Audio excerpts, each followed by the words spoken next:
온달은요 고구려, 백제, 신라 삼국이 각축전을 벌이던 6세기의 인물인데요. 삼국사기 열전에 등장합니다. 자, 그렇다면 온달은 어느 나라에서 태어났을까요? 고구려입니다. 많은 사람들이 고구려 하면 강력한 군대를 떠올릴 겁니다. 전성기 고구려가 얼마나 강력했는지 지도를 보면서 제가 확인시켜 드리겠습니다. 와, 뭐야? 이건요 고구려 황금기였던 5세기 지도입니다. 이때 고구려는요 강력한 군사력으로 19대 왕 광개토 대왕이 만주로 영토를 넓혔고요. 20대 왕 그의 아들이죠 장수왕이 한강 유역을 차지했던 때가 바로 이 시기였습니다. 그래서 이때 만주와 한반도에서 최대 영토를 차지하면서 패권국으로 자리 잡고 있었죠. 와. 자, 그런데 만주와 한반도를 호령하던 고구려가 540년경, 그러니까 6세기죠. 이때부터 점차 삐걱대기 시작합니다. 자, 대체 무슨 일일까요? 당시 고구려 23대 왕 안호한 왕의 정실 부인이 왕의 후사를 낳지 못하고 있었거든요. 그런데 안호한 왕의 둘째 부인과 셋째 부인에게는요 각각의 아들이 있었던 겁니다. 왕위 계승권을 두고 전대미문의 사건이 벌어집니다. 왕이 있는 궁궐 앞에서 둘째 부인과 셋째 부인의 집안이 왕위 계승권을 두고 서로 죽고 죽이는 싸움을 벌이는 거예요. 궁궐 앞에서. 자, 이 싸움에서 패배한 셋째 부인의 세력에서는요 무려 2천여 명이 목숨을 잃습니다. 고구려 조정을 뒤흔든 이 외척 간의 싸움 이후 이 고구려 왕의 위상과 권력은 뭐 땅바닥에 곤두박질 쳤죠. 이뿐만이 아닙니다. 이 고구려의 문제가 내부에만 있지 않았습니다. 551년에 북방초원 세계의 새로운 강자 돌궐이 고구려를 침공한 거예요. 자, 그런데 고구려의 이런 혼란한 상황을 하늘이 준 기회라고 여긴 나라들이 있었습니다. 바로 고구려와 남쪽으로 국경을 맞대고 있던 신라와 백제였습니다. 신라와 백제는 나제 동맹을 맺고요. 고구려를 공격합니다. 결국 고구려가 한반도에서 많은 영토를 빼앗겨버린 겁니다. 자, 그런데 이때 갑자기 문제가 생깁니다. 신라 진왕이 백제와의 나제 동맹을 깨고 백제가 되찾은 한강 하류를 빼앗아 버립니다. 관산성 전투. 관산성. 바로 554년이었죠. 신라와 백제가 벌인 대규모 전투 관산성 전투입니다. 이 신라의 배반에 분노한 토왕이 복수를 위해서 관산성으로 쳐들어간 거예요. 이 전쟁에서 크게 승리한 신라는요 한강 유역을 몽땅 차지합니다. 이후 한반도의 판도는 신라를 중심으로 바뀌기 시작합니다. 힘의 질서가 고구려에서 신라로 기울어진 이때 고구려의 25대 왕 평원왕이 즉위합니다. 당시 왕이 죽은 후엔 시호라는 칭호를 붙였는데요. 지금 우리가 이야기하는 평원왕도 죽은 뒤 붙은 시호입니다.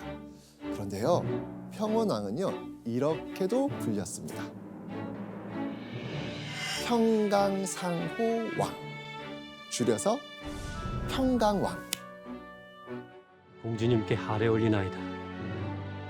고구려의 25대 왕 평원왕이 평강공주의 아버지입니다. 자, 그러니까 평강을 이름이라고 알고 계셨는데 공주의 이름은 평강 아니라는 거예요.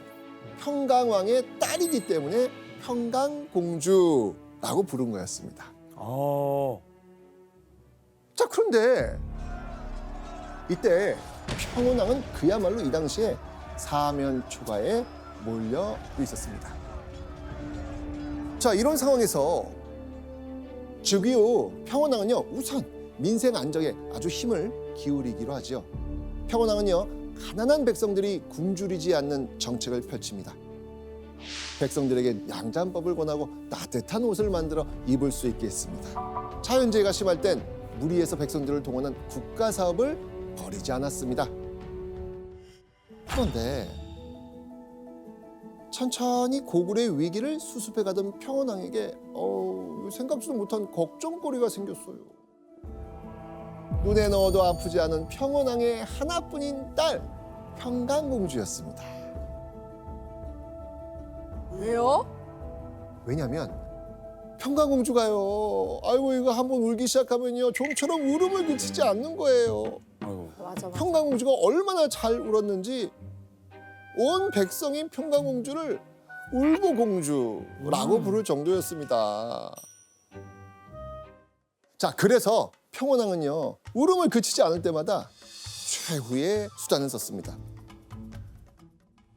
너 자꾸 울면 바보 온달한테 시집 보낸다.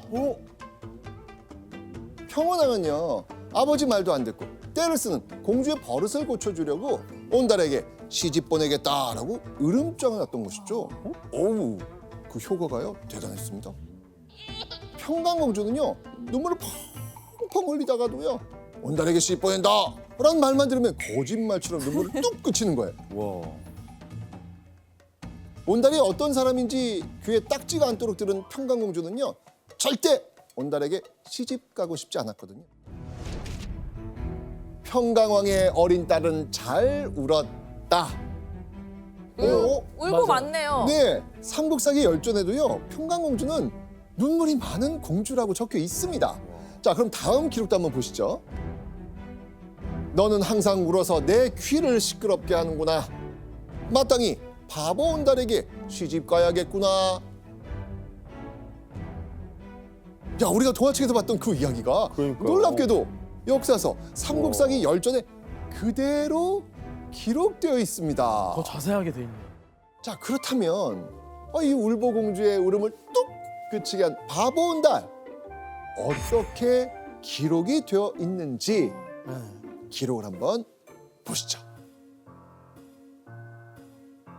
너덜너덜한 옷을 입고 해진 신발을 신은 채로 사람들이 모여 사는 곳을 왔다 갔다 하니 당시 사람들이 그를 보고 바보 온달이라고 하였다.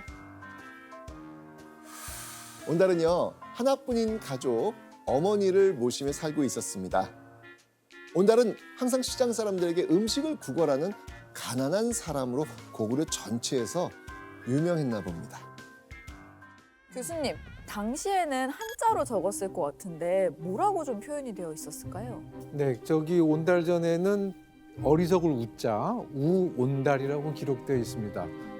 이 우자는 뭐 어리석다는 뜻도 있지만 뭐 우직하다, 고지식하다 이렇게 볼 수도 있고 뭐 착하다, 온순하다 뭐 이런 의미도 이제 그 안에 내포되어 있다고 볼 수도 있습니다. 하지만 가장 중요한 점은 저 바보 온달이라는 것이 도저히 공주와는 결혼할 수 없는 그런 인물이다. 이런 표현이라고 받아들이면 되겠습니다. 시간이 흘러 철이 든 고구려의 대표 울보 평강공주는 어느덧 16살이 되었습니다. 예쁘게 자란 16세 평강공주에겐 기쁜 소식이 하나 날아듭니다. 어떤 소식일까요? 결혼 정년기였던 평강공주에게 혼담이 들어온 겁니다. 자, 이 왕실과 혼담을 주고받던 집안 대체 어딜까요? 자, 상부 고씨. 자, 우선 성 앞에 붙은 상부. 상부는 뭘 것 같습니까? 높은 좀 비슷했어요. 고구려 수도인 평양성은요 5개 지역으로 구분했는데요, 이걸 오부라고 불렀습니다. 고구려의 난다긴다 하는 권력을 쥔 상위 귀족들은요 오부에 모여 살았습니다. 그 오부 중 하나가 바로 상부였던 겁니다. 집안이 좋았네요. 그런데 여기서 끝이 아닙니다. 상위 귀족 가운데서도 고씨성을 가진 사람은 고귀한 사람으로 여겼습니다. 자, 여러분도 이미 잘 알고 있는 인물 있을 겁니다. 고구려의 시조왕 주몽의 성이 바로 고씨였거든요. 딱 느낌이 오시죠 지금? 왕가. 교수님, 그러면 상보고 씨는 왕족이었던 건가요? 고씨라고 해서 다 왕족이라고 볼 수는 없습니다. 왜냐하면 나라에 큰 공훈을 세웠으면 그 왕실의 성을 고씨 성을 하사하기도 했거든요. 그래서 고씨만으로 왕족 여부를 판단할 수는 없는데 평강공주와 혼담이 오고 갔다는 것은 고구려 사회에 아주 유력한 명문 가문이었다 이렇게 볼 수 있겠죠. 평원왕은 얼른 상부 고씨와의 혼담을 진행하려 했습니다. 그런데 평강공주가 이 혼담 이야기를 듣더니 허럭 화를 냅니다. 왜 그랬을까요? 대왕께서는 항상 말씀하시기를 너는 반드시 온달의 아내가 되어야 한다고 하셨습니다. 지금 어찌하여 그 말씀을 고치려 하십니까? 자, 그러니까 평강공주가 부유한 생활이 보장된 상부 고씨와의 혼담을 뻥 차고 울음을 뚝 그칠 정도로 싫어했던 바보 온달과 결혼하겠다고 나선 거예요. 자, 그렇게 평원왕은요 가슴에 천불이 일어날 것 같았지만 마음을 진정시키고 평강공주를 설득을 합니다. 너의 울음을 그치게 하려고 한 말이다.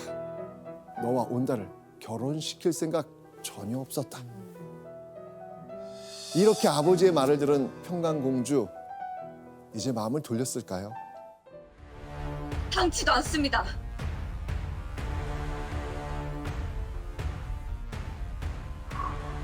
임금은 실없는 말이 없다라고 하였습니다.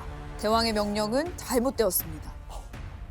저는 감히 명령을 받들 수 없습니다. 평강공주는 한 나라의 왕이 지키지도 않는 말을 했냐면서 아버지 평원왕의 속을 또 한 번 뒤집어 버린 겁니다. 딸에게 이 화가 머리 끝까지 난 평원왕, 결국 이렇게 말합니다. 진실로 나의 딸일 수 없다. 어찌같이 살 수 있겠는가? 마땅히 네 갈 곳으로 가라. 나가게 한다고? 그러니까 평원왕이 화를 참지 못하고 평강공주를 궁 밖으로 쫓아내겠다면 강수를 둔 겁니다. 평원왕은요 이렇게 말하면 평강공주가 뜻 굽히고 말 들을 거라고 생각을 했던 거예요. 그런데요 평강공주는요 뒤도 돌아보지 않고 궁궐 나가버립니다. 세다. 서로 이제 아버지랑 딸이랑 같은 유전자이기 때문에 둘 다 센 거죠.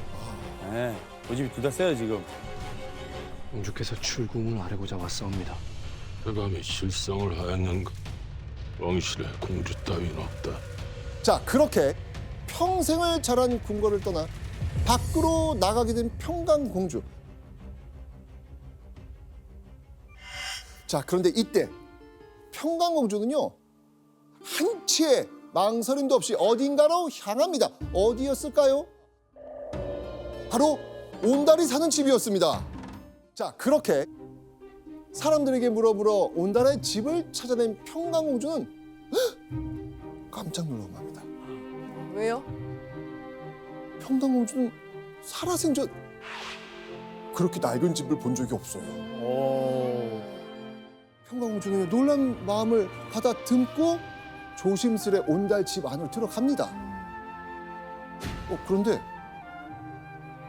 온달의 집엔 온달이 없었어요. 온달의 집엔 눈이 멀어서 앞이 보이지 않는 온달의 늙은 어머니만 계셨던 겁니다. 아이고야. 평강공주는요 예의를 갖추고 온달의 어머니에게 이렇게 말합니다. 온달과 결혼하기 위해 왔습니다. 온달이 어디 있는지 알려주십시오 라고 이야기합니다. 온달 어머니는요 깜짝 놀랐습니다. 눈에 이게 보이지는 않지만 이 평강공주가 귀한 신분이라는 걸 단번에 눈치를 챈 겁니다. 맞네. 알았을 것 같아요. 네. 색감 이런 걸로. 그렇죠. 향도 다르니까. 제 아들은 가난하고 누추해서 귀한 분과 가까이 할 사람이 되지 못합니다. 온달의 어머니는 평강공주의 청을 거절하면서 돌려보내려고 했습니다. 하지만 공주의 끈질긴 부탁에 못 이긴 온달의 어머니는요 이렇게 말합니다. 내 자식은 굶주림을 참지 못하고 산과 숲으로 누름나무 껍질을 가지러 간 듯한데 오래도록 돌아오지 않고 있습니다. 온달의 집이 찢어지게 가난하다고 했잖아요. 이제는 구걸도 안 되는 거죠. 그러니까 나무 껍질이라도 벗겨 죽을 끓여 먹으려고 산에 간 거예요. 아마도 평강공주는 온달이 이렇게까지 가난한지는 몰랐을 겁니다. 그런데 이 온달 어머니의 말을 들은 평강공주는요, 또 불이 났게 어딘가로 향해 갑니다. 또 바로 온달이 올라갔다는 산이었습니다. 평강공주 어떤 사람입니까? 뜻을 굽히지 않고 그냥 간 거예요. 산에 오른 평강공주는 곧 꾀죄죄한 모습으로 누름나무 껍질을 잔뜩 짊어진 온달을 만납니다. 그리고 온달에게 다가가 첫 마디를 뱉었습니다. 당신과 결혼하기 위해 왔습니다. 자, 평강공주의 청혼을 들은 온달 깜짝 놀랐습니다. 이는 어린 여자가 마땅히 할 행동이 아니니 분명 사람이 아니고 여우 귀신일 것이다. 나에게 다가오지 마라. 한눈에 봐도 귀한 신분의 어여쁜 여인이 어둑어둑한 산길에서 불뚝 튀어나와가지고 대뜸 결혼해주세요 라고 하면 이거 무슨 생각 들겠어요? 귀신이죠. 맞습니다. 온달의 입장에서 평강공주는 이상한 사람 혹은 남자를 홀려 간을 빼먹는 여우 귀신, 즉 구미호라고 생각할 수밖에 없었던 거죠. 맞아요. 온달은 지게를 벗어 던지고 막 뒤도 돌아보지 않고 날쌔게 도망을 갑니다. 아이고. 집으로 돌아온 온달은요, 평강공주를 쳐다봐 주지도 않습니다. 게다가 온달의 어머니는 옆에서 서로 신분이 맞지 않아요. 평강공주를 극구 사양합니다. 결국 그날 평강공주는요, 난생 처음 이런 경험을 하게 됩니다. 자, 여러분 이게 뭔지 아십니까? 뭐니요? 네. 자, 바로 지금의 현관문과 같은 살인문입니다. 살인문. 네. 결국 평강공주는요, 온달의 집 이 살인문 앞, 요 차가운 흙바닥 위에서 노숙하는 신세가 됩니다. 평강공주는요, 강하게 결심했습니다.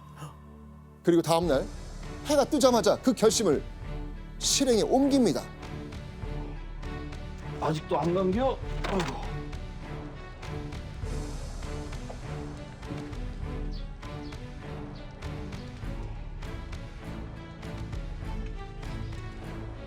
왜 이래?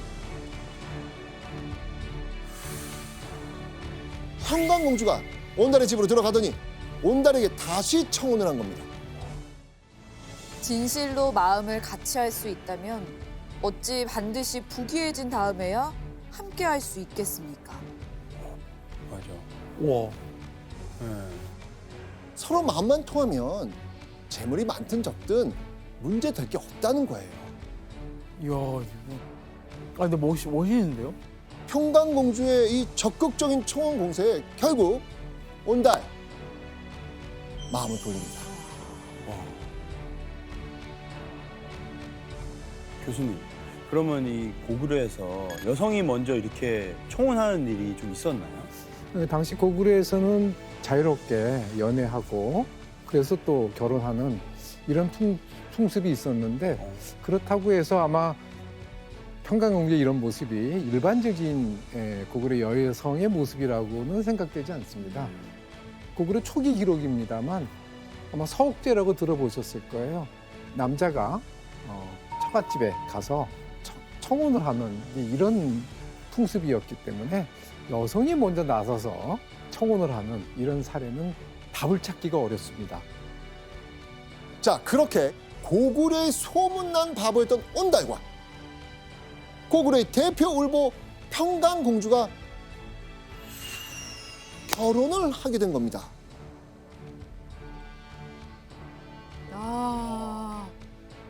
그런데 신분의 최상위층과 최하위층의 만남, 여러분이 온달이라면 이렇게 갑자기 얻게 된 아내 평강공주를 어떻게 생각했을 것 같아요? 우렁각시 같은 고귀한 여인이 찾아왔지만 온달의 마음속에 이런 생각 떠나지 않았을 것 같아요. 평강공주가 정말 나랑 결혼하려고 온 걸까? 혹시 뭐 다른 뭐 꿍꿍이나 속셈이 있는 건 아닐까? 갑자기 생각지도 못한 결혼을 하게 된 온달은 평강공주의 행동에 의문과 의심을 품지 않았을까요? 그런데 평강공주와 결혼하고 얼마 지나지 않아서 온달과 온달 어머니의 입이 떡 벌어지는 일이 벌어지네요. 쓰러질 듯 허름했던 온달의 집에 물건들이 끊임없이 계속 들어옵니다. 어떻게 해요? 잠깐만. 아니. 이거 드라마다. 아니, 자, 이가 빠지고 낡은 그릇은 반질반질한 새 그릇으로 바뀌었고요.